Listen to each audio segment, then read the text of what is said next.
Well, howdy everybody, what's going on? Welcome to this week's episode of Minivan Confessionals. I'm here driving down Yale Avenue in Tulsa, Oklahoma like I do every single day after work. And this week I just wanted to talk to you guys about Zelda. It's a game I love to play, and I know many of you do as well, a franchise that I love to play. I just wanted to give you my thoughts kind of on the recent announcement, and I probably should have done this earlier, of Nintendo making a direct sequel to A Link to the Past. A Link to the Past 2 is what it's being called in Japan, and will most likely be called here as well. I can definitely see that happening. But I'm wondering if maybe this isn't going to backfire on Nintendo. Not because it's going to be a bad game, because it's going to be a really good game. Nintendo hasn't made a bad Zelda game yet. But there's this stigma that comes with something being called A Link to the Past. That is one of many people's, including my, favorite game in the franchise, and so they have these feelings and these thoughts that are attached to this game and the experience that they had with this game. And there's these things that people expect to be in a Link to the Past game, and many of those things are going to be there. You're going to have the dungeons. They're going to be laid out similarly, except this time they're going to be more vertical rather than widthwise. And there were some pretty deep vertical dungeons in the first game, so it makes sense that they're using this as a way to bring Zelda into the 3D world and expand on those dungeons a little bit.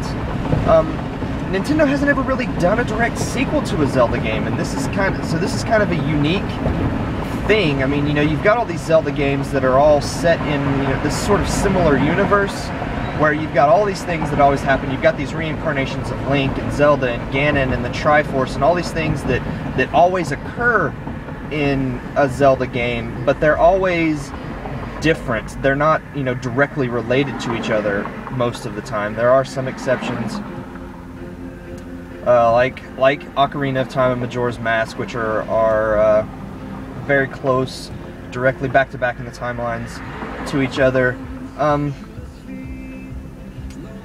But so this is going to be something that's new, and we're going to be getting these new stories set in this world that we already know. And from the trailer, we've seen some of these really cool comparisons of the first game to this one, and how the world has changed slightly, but it's still the same world. So you're going to be seeing all these things that are very familiar. So if you've played A Link to the Past before, you're going to know where you're going all the time.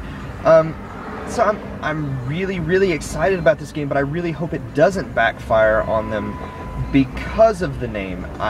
It's one of those that if it had not been called A Link to the Past 2, but it had still been set in that world, people probably would have not said anything about it, because it's being called A Link to the Past, and that is the thing that I think people are latching onto, and you're going to have these expectations, and many of these people's expectations are going to be set so high because they hold this game in high regard.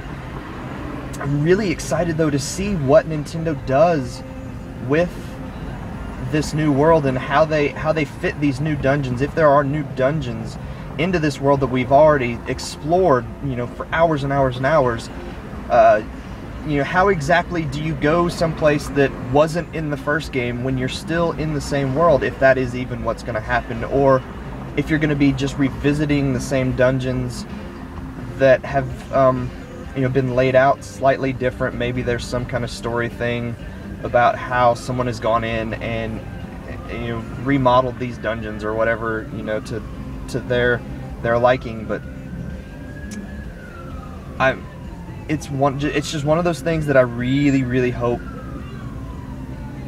people don't set the bar so high that the game can only be deemed a failure because they have all of these thoughts and these things in their head, set in their head, even though they haven't seen what the game is going to be yet. But there's an ambulance driving by.